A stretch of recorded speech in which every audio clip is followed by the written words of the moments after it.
akasema, palikuwa na mtu mmoja tajiri aliyevaa nguo za rangi ya zambarau na kitani safi, na kula siku zote kwa anasa.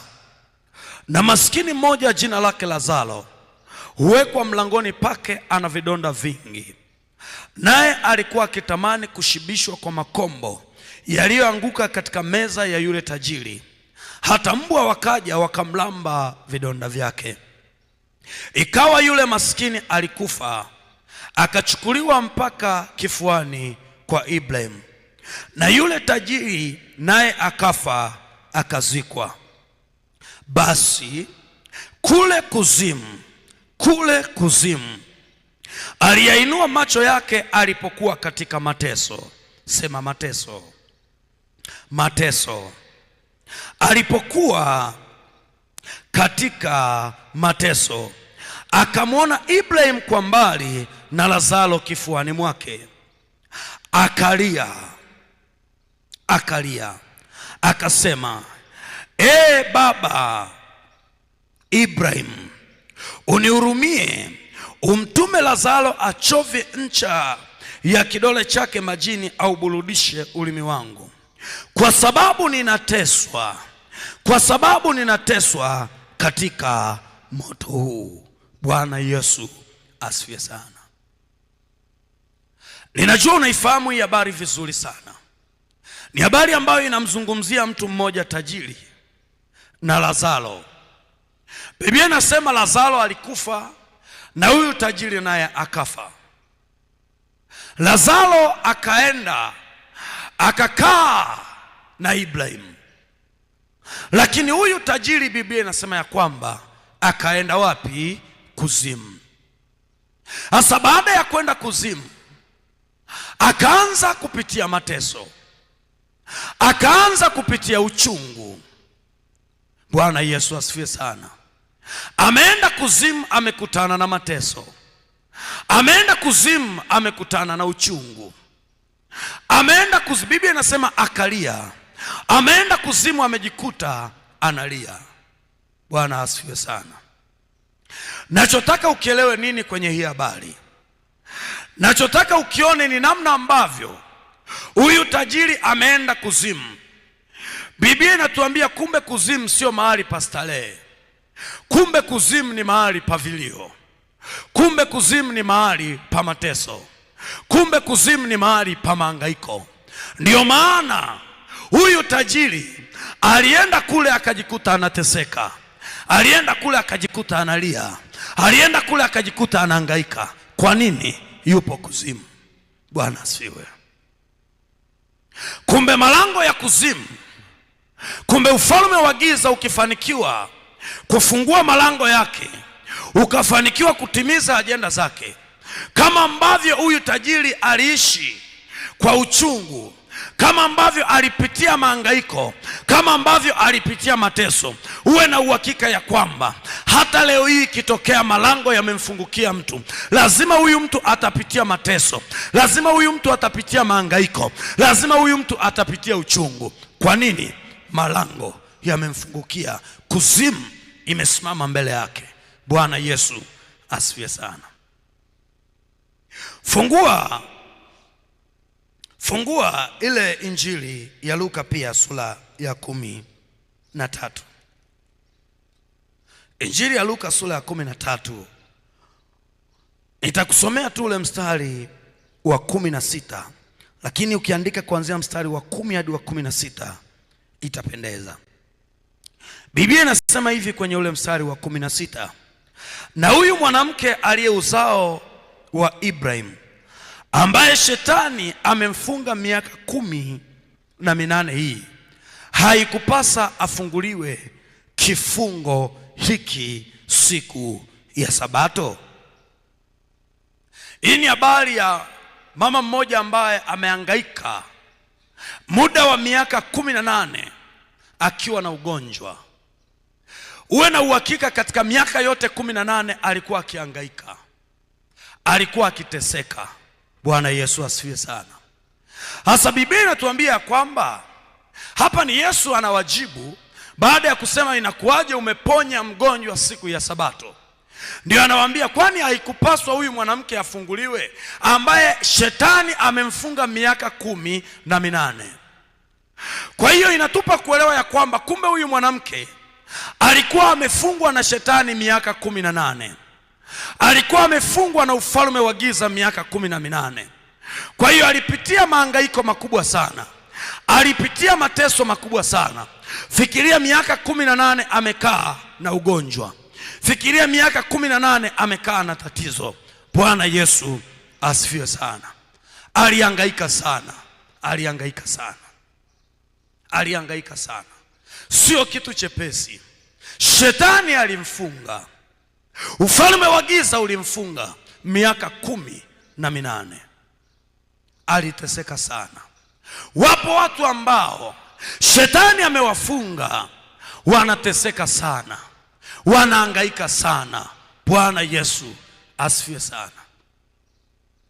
Ukisoma kitabu pia cha Kutoka ile sura ya 1 na ile sura ya 2, kitabu cha Kutoka sura ya 1 na ile sura ya 2, nataka tusome ile sura ya 2 ule mstari wa 23 na kuangalia namna tofauti tofauti za mateso. Kutoka ile sura ya 2 ule mstari wa 23, Biblia inasema hivi: hata baada ya siku zile nyingi mfalme wa Misri akafa.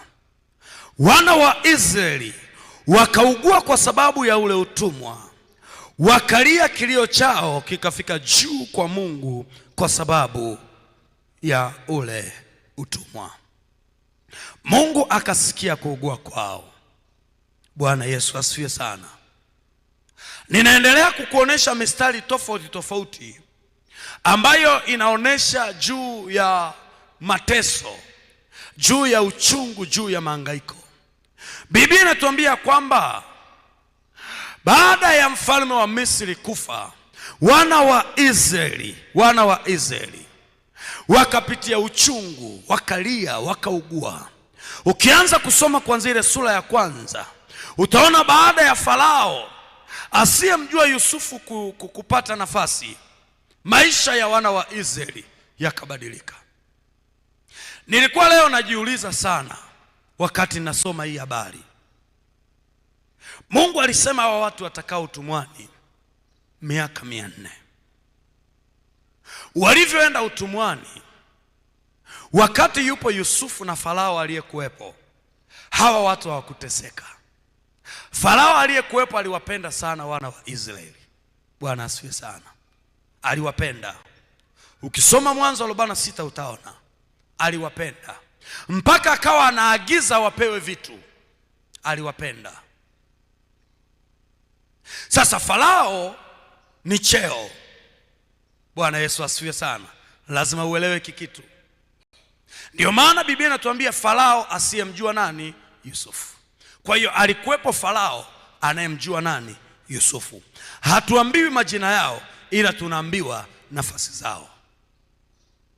Kwa hiyo kumbe yule Farao aliyekuwa anamjua Yusufu, ambaye aliwapendelea akawapenda wana wa Israeli, baada ya ule mfumo kuona haendani na ile ajenda ambayo wanaitaka, nina uhakika yule Farao aliuawa na mfumo. Bwana Yesu asifiwe. Ili iweje? Ili apatikane mtu ambaye atabeba ajenda ya kuhakikisha hawa watu wanapitia mateso, wanapitia mahangaiko. Ndio maana yule akafa, alafu akaja mwingine asiyemjua Yusufu, maisha yakabadilika. Biblia inasema ya kwamba baada ya Farao asiyemjua Yusufu kuingia, maisha yakabadilika. Hawa watu wakaanza kupitia uchungu, wakaanza kupitia mateso, wakaanza kupitia mahangaiko ya hali ya juu. Ndio tunasoma kwenye huu mstari wa 23 hii sura ya 2. Tunaona namna ambavyo Biblia inasema wakalia, wakaugua kwa sababu ya kuteswa. Kwa hiyo walikuwa wanapitia kipindi kigumu sana. Kwa nini wanapitia kipindi kigumu? Kwa sababu ya Farao asiyemjua Yusufu baada ya kuinuka. Bwana Yesu asifiwe sana. mateso yakapatikana, wakateseka, wakalia. Ninataka kuzungumza nini, mtu wa Mungu ambaye unanisikiliza? Ufalme wa giza huwa una tabia ya kuachilia mateso, kuachilia mahangaiko, kuachilia uchungu kwenye maisha ya watu. Wapo watu wengi ambao wanapitia mateso, wanapitia mahangaiko, wanapitia uchungu. Nimekutana na watu wengi ambao wamepitia vipindi vigumu sana, wako kwenye uchungu wa hali ya juu sana. Na inawezekana upo mahali hapa unapitia uchungu wa hali ya juu, upo kwenye maumivu ya hali ya juu. Kuna namna ukitizama hali yako ya afya, kuna namna ukitizama hali yako ya familia, kuna namna ukiutizama uchumi wako, unabaki unalia tu. Kuna namna ukiangalia watoto wako, ni machozi tu yanatoka. Kitu gani kimetokea? Ufalme wa giza umehakikisha maisha yako yanakuwa ya uchungu, maisha yako yanakuwa ni ya mateso. Lakini nataka nikuambie na nikuhakikishie katika jina la Yesu Kristo aliye hai, haijalishi umepitia mateso, umepitia uchungu, umepitia mahangaiko, ipo neema ya Mungu ambayo inaweza ikakusaidia. Ni kweli wana wa Israeli walilia, ni kweli walipitia uchungu na mateso ya hali ya juu, ni kweli yule mama alikaa miaka 18 akiwa kwenye mateso, lakini ilifika siku moja tu Yesu akaingilia kati. Ni kweli inawezekana umepitia uchungu kwa ajili ya uzao wako, ni kweli inawezekana umepitia uchungu kwa ajili ya afya yako, ni kweli inawezekana umepitia uchungu kwa ajili ya ndoa yako, lakini nataka nikwambie, yupo Yesu ambaye anaweza akaondoa huo uchungu. Yupo Yesu ambaye anaweza akaondoa hayo mahangaiko. Yupo Yesu ambaye ana uwezo wa kukutua huo mzigo. Bwana Yesu asifiwe sana. Yupo Yesu, yupo Yesu, yupo Yesu. Mimi namwamini yupo Yesu anayeweza kufanya hiyo kazi. Haijalishi umelia, haijalishi umeteseka, haijalishi umepitia mahangaiko, uchungu wa hali ya juu, huo uchungu ulio nao anaweza akauondoa tena. Bwana Yesu asifiwe sana. Na uchungu unapoachiliwa ndani ya mtu, Biblia inatuambia ya kwamba kwenye ile Isaya sura ya 38 mstari wa 15 ya kwamba nitakwenda polepole sababu ya uchungu ulioko moyoni mwangu. Kuna watu ambao wanakwenda polepole sana kwenye maisha yao kwa sababu ya uchungu ambao umekaa ndani yao, kwa sababu ya maumivu ambayo yamejaa kwenye mioyo yao. Wanaenda polepole sana, wanaenda polepole sana, kama wanasogea lakini hawasogei. Kwa nini? Kwa sababu huku ndani mioyo yao inavuja damu kwa sababu ya maumivu, kwa sababu ya uchungu. Bwana asifiwe sana. Dada mmoja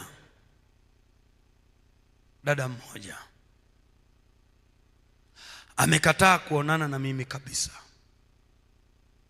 Nilisema nadhani siku ile kwenye ibada ya pili, ya tatu, amekataa.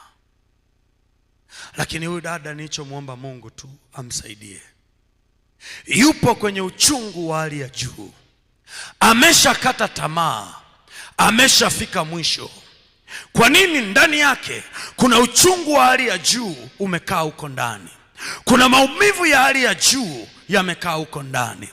Lakini namwamini Mungu katika jina la Yesu atamsaidia na atamvusha. Inawezekana uko mahali hapa na wewe umekata tamaa, unaona kabisa hakuna tumaini tena, ni mtu wa kulia. Ukitizama uzao wako, ukitizama familia yako, ukitizama tumbo lako la uzazi, ukitizama uchumi wako, umekata tamaa. Umehangaika kutafuta kazi, umekata tamaa. Umehangaika kupapasa huku na huku, umekata tamaa. Nataka nikwambie katika jina la Yesu, ipo neema ya Mungu ambayo itakusaidia. Inawezekana ni kweli umekata tamaa, inawezekana ni kweli unalia, lakini yupo Mungu ambaye yuko tayari kufuta hayo machozi.